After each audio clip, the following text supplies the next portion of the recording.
Selamat mendengarkan cerita novel fiksi. Jenderal Fed dari Indonesia dan Raja Penjara Darah Mantan Kaisar Kegelapan. Bab 80. Apakah dia bos? Lintang baru melonggarkan cengkeramannya setelah pria gemuk itu menelan semua uang kertasnya. Bruk, pria gemuk itu roboh ke lantai. Perutnya terasa bergejolak dan wajahnya yang lebar memerah saat dia muntah. Dia terlihat sangat mual. Apa yang baru saja terjadi? Wanita glamor dan Siswanto yang tengah berdiri di sana tampak terkejut. Mereka tidak pernah menyangka jika Lintang akan bertindak begitu gegabah dengan cara yang brutal. Dia menjejalkan semua uang kertas ke tenggorokan pria gemuk itu tanpa ragu sedikit pun. Pak Wahyu, apa Anda baik-baik saja? Wanita itu menjerit begitu dia sadar apa yang telah terjadi. Lalu dia berlari ke arah pria gemuk itu untuk memeriksa kondisinya. Dia sangat khawatir sehingga tubuhnya berkeringat. Dia memelototi Lintang dengan marah dan berteriak. Orang tua dan orang udik seperti kalian berani-berani bersikap kasar pada Pak Wahyu. Apa kalian tidak tahu siapa dia?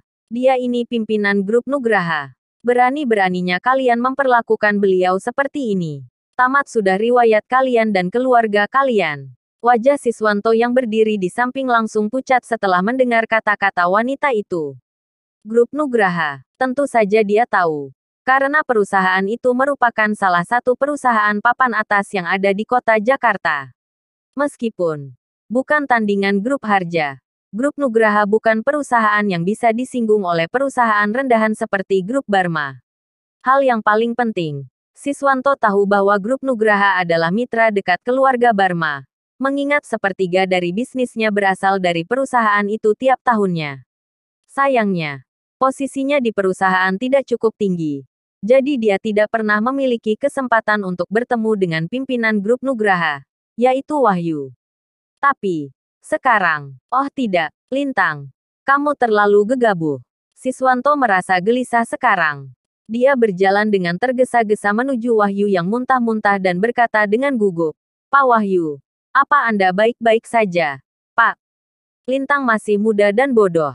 Saya harap Anda dapat berbaik hati dan memaafkannya. Siswanto ketakutan. Namun kata-kata manisnya itu hanya membuat Wahyu semakin marah. Dasar brengsek kalian, patua dan orang udik. Berani-beraninya kalian melakukan ini padaku. Bagus. Bagus sekali. Aku akan mengatakan hal ini sekarang. Tamat sudah hidup kalian. Tunggu saja. Aku akan memanggil anak buahku sekarang. Sebentar lagi. Aku akan membuat kalian menelan semua uang kertas yang ada di dompetku. Aku akan membunuh kalian kalau sampai ada satu lembar yang tersisa. Suara Wahyu terdengar dingin dan mengancam. Matanya penuh kebencian saat dia memelototi Lintang. Tanpa basa-basi lagi, dia mengeluarkan ponselnya dan memanggil anak buahnya. Saat dia menelepon, dia mengambil setumpuk tebal uang kertas dari dompetnya dan melambai-lambaikannya ke arah Lintang dengan sombong. Dilihat dari sikapnya, masalah ini tidak akan berakhir jika Lintang tidak menelan semua uangnya. Wajah Siswanto memucat begitu dia mendengar ancaman Wahyu.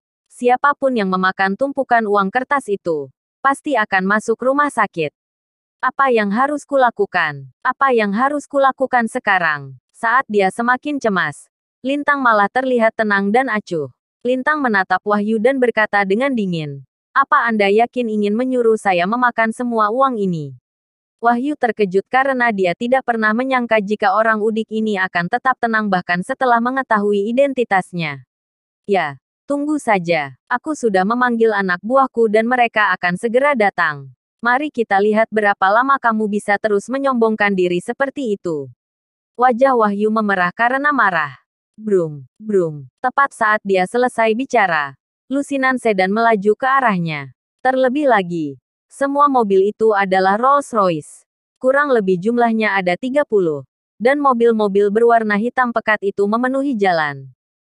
Pemandangan ini tidak hanya membuat Wahyu tercengang, tetapi juga Siswanto yang berdiri di sampingnya.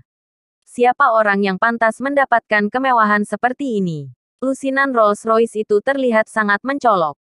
Bukan itu saja, di depan Wahyu dan orang-orang yang terkejut, semua Rolls-Royce itu kini parkir di pinggir jalan. Ceklek, satu demi satu penumpangnya keluar dari mobil dengan cepat setelah para supir membukakan pintu. Kemudian, Sesuatu yang lebih mengejutkan terjadi tepat di hadapan Wahyu dan Siswanto. Lusinan pria berjas yang berusia paruh baya keluar dari setiap Rolls Royce dengan tergesa-gesa. Itu, Prabu Kartawiraja. Wahyu tercengang ketika melihat pria kekar yang melangkah keluar dari mobil Rolls Royce yang paling depan. Orang itu adalah Prabu, ketua grup Harja dan salah satu petinggi di kota Jakarta. Dia adalah pemilik perusahaan besar. Wahyu bukanlah siapa-siapa dibandingkan dengannya. Ketika dia menghadiri pesta yang sama dengan pria itu, dia bahkan tidak memenuhi syarat untuk sekedar mengobrol dengannya.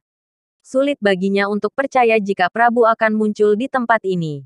Dan keterkejutannya tidak berakhir sampai di situ. Itu wakil presiden grup Harja. Itu direktur grup Harja. Mereka terdiam menyaksikan orang-orang penting itu muncul satu persatu. Selain membuat Wahyu merasa terpukul, hal itu juga membuatnya terpana kagum karena semua pria yang muncul di hadapannya berasal dari tim manajemen senior grup Harja. Hampir setiap anggota tim itu ada di sini. Kecuali Jonathan Lewis yang baru saja dipecat. Apa yang terjadi? Keringat menetes dari dahi Wahyu. Dia harus mengakui jika salah satu dari mereka mempunyai kekuatan dan pengaruh yang lebih besar darinya. Selain itu, kejadian ini bisa dianggap sebagai berita besar di kota Jakarta karena mereka semua muncul secara bersamaan. Tentu saja, Wahyu bukan satu-satunya orang yang terkejut. Siswanto, yang berdiri di sampingnya, juga merasakan hal yang sama. Ini juga pertama kalinya dia bertemu dengan banyak petinggi grup Harja. Dia bahkan tidak percaya kalau dia baru saja melihat Prabu. Tidak hanya itu, terjadi sesuatu yang lebih sulit dipercaya di hadapan mereka. Siswanto melihat para petinggi grup Harja berbaris setelah keluar dari mobil. Kemudian, mereka berjalan ke arahnya dengan cemas dan bersemangat. Orang-orang itu berhenti tepat di hadapan Siswanto dan Lintang. Dek, satu persatu mereka menundukkan kepala dan berkata, "Saya Prabu Kartawiraja dari grup Harja. Saya merasa terhormat bertemu dengan Anda, Pak Bos. Saya Yahya Mahmud. Merupakan suatu kehormatan bagi saya bisa bertemu dengan Anda, Pak Bos." Mereka semua menyapa dengan antusias dan hormat. Ini adalah pemandangan yang spektakuler saat melihat semua petinggi muncul dalam setelan hitam, berbaris dengan rapi dan menundukkan kepalanya dengan hormat. Setelah petinggi terakhir mengucapkan salam, seluruh jalanan menjadi sangat hening. Wahyu, Siswanto, si wanita glamor, dan para pejalan kaki di sekitar masih tercengang. Apa yang baru saja mereka lihat? Prabu dan petinggi grup Harja lainnya merundukkan kepala dan memanggil seseorang dengan sebutan, "Bos."